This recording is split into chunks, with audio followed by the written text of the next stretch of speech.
Namaste everyone and welcome to the Spake Satguru Sivananda. We are in continuation with the same quote as yesterday. So I will share the quote here. Spiritual living should be taken as inward journey towards lasting peace for one's own self, unaffected by the surrounding misery. It follows that a way of life has to be devised with an undercurrent attention to this goal, accompanied by an outward action of any kind meant to discharge one's human responsibility towards the surroundings. So over to you, Nana. Namaste. We are in fact continuing the day before yesterday's quote. Why day before yesterday? It was yesterday's. Day before yesterday also we spoke on the same thing, but we went to Bhimli and then we explained about Ajyadi, Sri Ajyadi Mahalakshmi temple, how it was related to this quote. Yes. So that was with regard to the construction of the Brahmanda and all that, in which, Ajyati Mahalakshmi is taken into the Brahmanda and then into the temple with all her paraphernalia of Dashavidyas and all that. So this, and we say that, that has something in relation to the original source of energy, that is the Prakriti. So to that, that is the goal of everyone, each one of our human beings. So that is the goal. So when you are starting to learn about or search about this particular energy, this phenomena from where we have come, when we are looking into our roots, so then actually our living starts.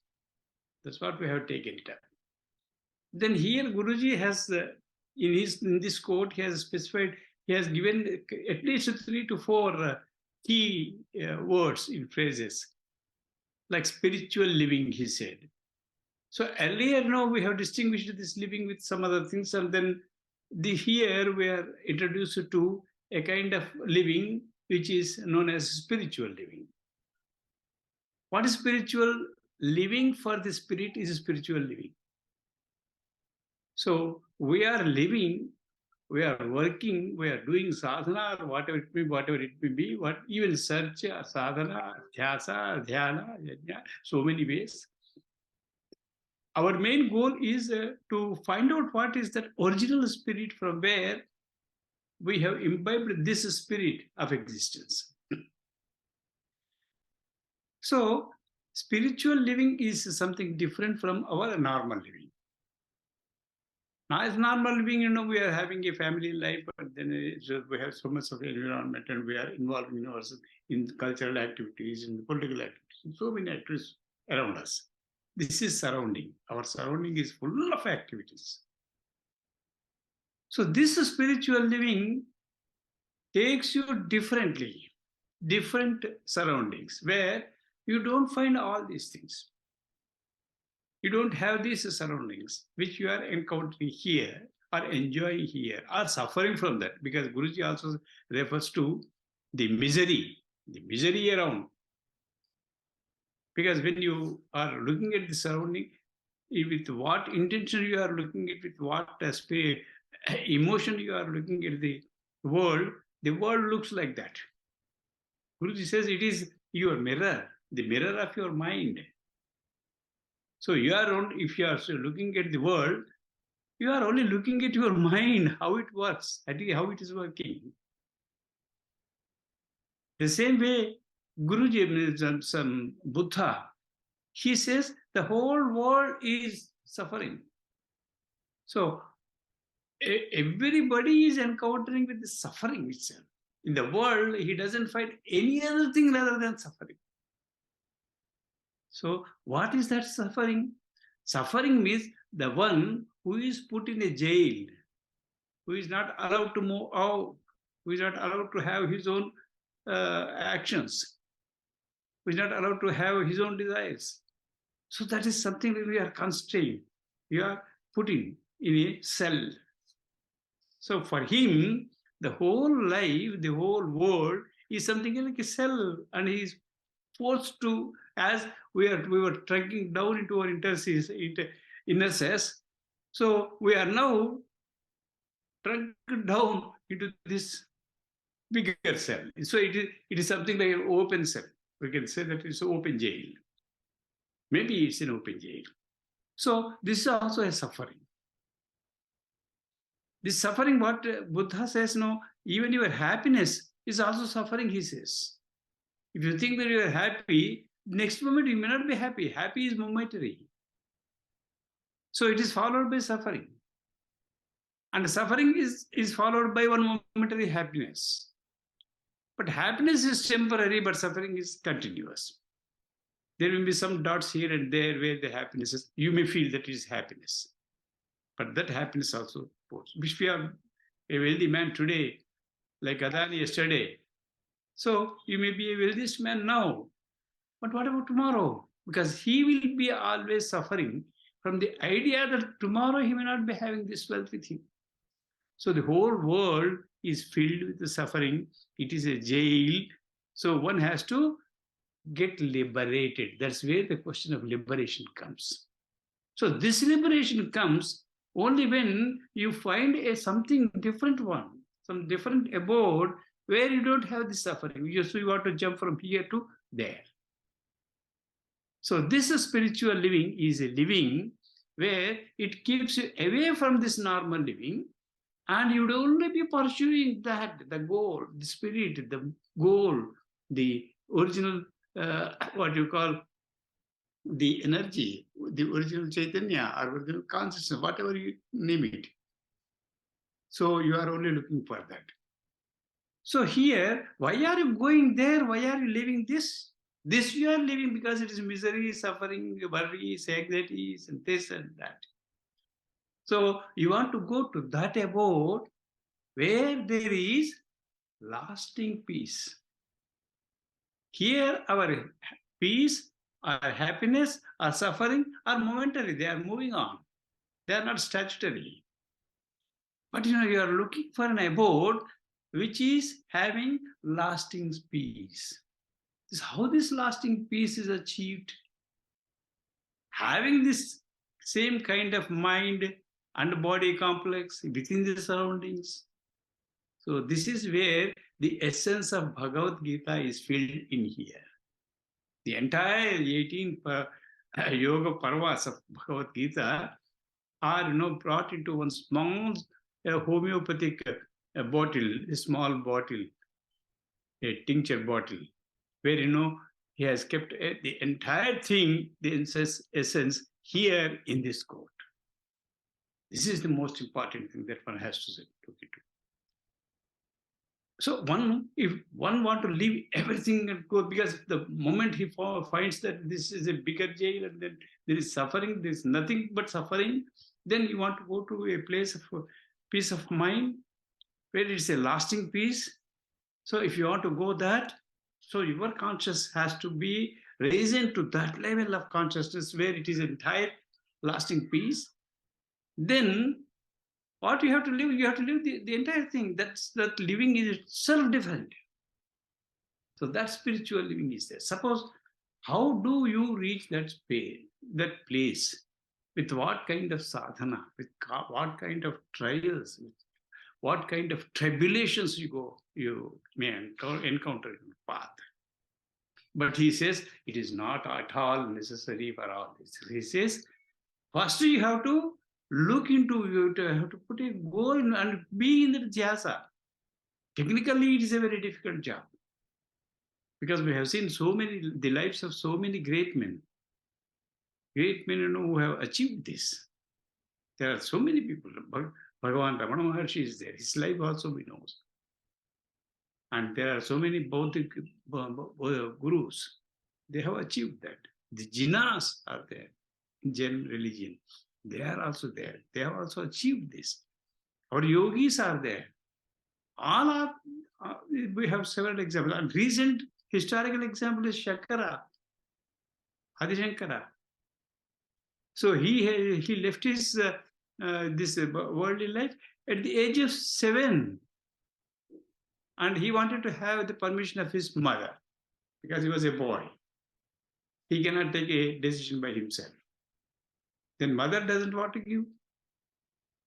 See, so he had to play a small story for that, and then mother has to agree, and he has to go away. So, but is it possible for everyone to go for a spiritual living, just leaving it up? Is it possible for all of us? Guruji says, no, that is not an example for you. Because we do not have that, we are just learning what it is. So suppose if you, by emotion, if you take a decision that, you should leave everything and then take sannyasa and go away. Guruji says, in such a case also, we always look for some pandit, ask him for some muhurta to take sannyasa and go to your guru and ask him if he can give you this sannyasa and take sannyasa from him. So this, the entire process there. If you look into the Shastras, you have a lot of practices there. If you have taken all these things, does it mean that you are really ripe to take that situation? How can you decide by yourself? Now your emotion is this, and these emotions may change and you may become something else. Then your fall would be a greater fall. At least now you are on your ground, but you will go to the patala. And there is one beautiful example, also a living example in our lives, in our contemporary life. Swami Ramananda Tirtha, who was the leader of the freedom struggle in Hyderabad. He's a great Swamiji. So he heard Balagangadhar Tilak, his speech in Pune. He was very much inspired. And then he was a boy of 20 years at the time. And then he wanted to leave everything, his family, because his family is a middle class family, a large family with so many responsibilities and all that. And he came out of his house, and then he joined the movement, freedom movement. And as a Swamiji, he lived, and he was through the freedom struggle, and Hyderabad got liberated. And even then, he was in politics for some time. He was a member of parliament or member of assembly. He has achieved this. At the age of 75 or 80, then he went to Rajahmundry and have a Parnashala there, and he lived there. But at the end, his advice was that, no, I don't recommend the young people to take a sannyasa. It's not that easy to get over that life. It's not easy. So he found for himself, he said, it was very difficult for him to maintain, because the sannyasa, the ashrama, throughout his life. So that was the reason. Because in an emotion, by hearing some great guru, you may be impressed by him, and then you are attracted to that. But it is very difficult. That's why your manasa is very important. Manasa sarovara, it is considered as a sarovara, manasa sarovara. Manasarovar is not water, like we are having a lake here and there. It's not like this manas is itself sarovara. It's in liquid form. It flows to any direction. Liquid flows into any directions.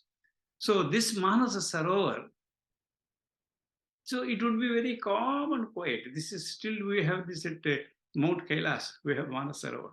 That would be very calm and quiet. So that is the peace, calm and quiet. But if you just to throw a small pebble into it, then the rings will be forming. Rings will be forming. How long? Oh, it takes so long to again come to the peaceful state, quiet state. So this manas is something, it is peaceful as it is by itself.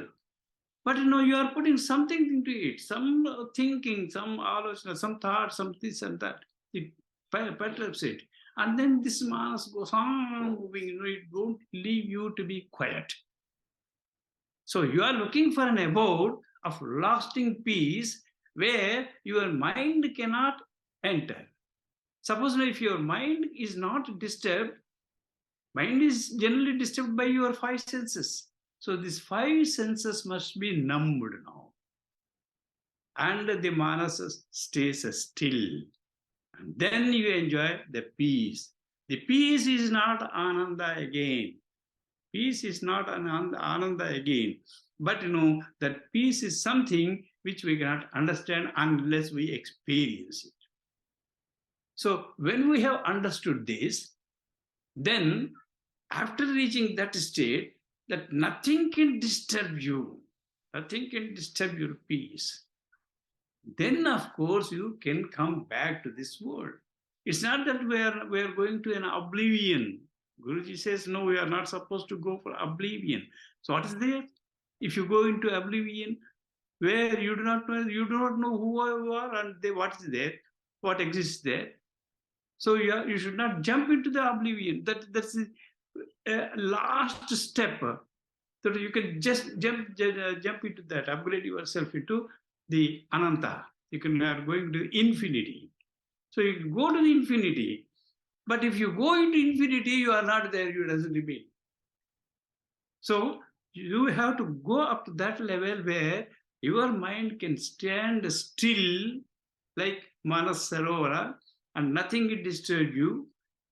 So then you can come back to the world. That's how the greatest souls, they go up to that level, enjoy the jnana or shanti, and then they come back again to work in this three loka. These three lokas are the grounds where we need the help of so many other great souls, those who have passed out of this world. So then when they come back, we are coming to the third important thing, that outside world should not disturb you when you come back, because you have already achieved that lasting peace in your mind. So now you are coming back to the world. So nothing in this present world, the contemporary world, no Ukraine war, nothing that can disturb you. So they are not disturbed by anything in the world because they have achieved that stillness of mind. So they have come back. When they have come back, these five senses which have been disturbing us through our mind, now they cooperate with you. They are your appliances now. They are not the appliances of that small self. Now they are the appliances of bigger self. So that self is taking care of them. That is driving it. They have taken the chariot and they are driving it. Then when they are driving into that, your reacting to the society would be totally different. Where you say, Guruji he's not disturbed with whatever is going on. Even if something happened to you, he's not disturbing himself, because he only reacts to the surroundings only to the extent that is necessary, that is essential. So if you are suffering, he would be very sympathetic to you. If you love him, he loves you. If you care for him, he also takes care of you. He pours on love as the Aditya. Aditya pours love on good and bad, on cleanness and uncleanness, on water and also on stone. So that his grace, his love is such, it is not personal. Whether it is Sudarshan Rao or somebody else, it doesn't matter for him. If you go and bend before him, or if you do something mischief there, even then he is not disturbed, he is not perturbed. So you cannot disturb him, you cannot do it, because all his senses are under his control of that state of mind which is enjoying the lasting peace. That peace is not being disturbed, so he can act now. So this kind of essence is possible very easily, as Lord Krishna says to us, everything leave it to him. You are not there. It is Krishna. He made you to eat. He made you to dance. He made you to speak. So when you leave everything to him in his hands, then he is taking care of you And he is acting, in fact, with your body, with your mind complex, body-mind complex, taking your appliances, same eyes, nose, and all these things. Tongue, he speaks. So that is why you should achieve that condition first, and then come back to the world and serve other people, because they will be inspired with you. Only with your actions they inspire, not with their speeches, because we are giving long speeches here and there. But these long speeches are not going to help unless you show your living, your spiritual. That is again here the spiritual living. That spiritual living inspires the people, and the people join him, and people get confidence in him. The people will have faith in him and just follow, taking his small little finger, holding his finger, and then they can walk through this suffering of the world, this jail. They are simply walking out of suffering, walking out of this misery. So that kind of life is possible only when you believe him. You leave everything to him. That is what is called surrender. That is the real surrender. With that, you can move on. So a lot of it's a very quote is having a lot of depths in it, like an ocean or heights of a Mount of Everest. I think I could only think of here and there in some introduction about this, but it needs a lot of explanation. More than explanation, it needs a lot of thinking for yourself. Yourself, you have to think on that. So that is a jhana, that is a jasa, that is sadhana. Thank you very much. Thank you so much, Nana. And so we have to introspect, and introspecting will lead us. That is sadhana, that is tapasu, is what you have said. Nicely said, Nana. So we will meet everyone again tomorrow, same time. Is it Tomorrow? day? Tomorrow is Monday. Monday. Okay. So we will meet everyone again on Friday. Yes, Friday, definitely. Okay. Okay. Namaste, everyone. Have a lovely day. Namaste.